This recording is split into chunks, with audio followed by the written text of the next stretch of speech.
Medicine ছাড়া যদি আপনি সুস্থ থাকতে চান তাহলে অবশ্যই আপনাকে আজকে দাঁড়িয়ে বিকল্প উপায় ভাবতেই হবে।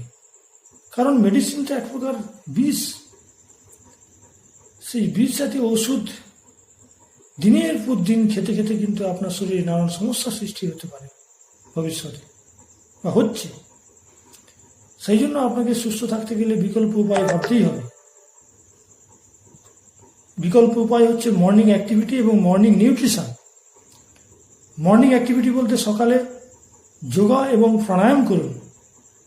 আমাদের কাছে একটা সায়েন্টিফিক পদ্ধতিতে যোগা এবং প্রাণায়ামের কোর্স আছে, সেটা নিতে পারেন, আমাদের কমিউনিটিতে আসতে পারেন। এবং তারপরে এর সাথে সাথে আপনাকে নিউট্রিশন কমপ্লিট করতে হবে। মর্নিং নিউট্রিশন কী জিনিস, মর্নিং নিউট্রিশনের গুরুত্ব কতখানি, সেটা নিয়ে আমি বিস্তারিত আপনাদের অবশ্যই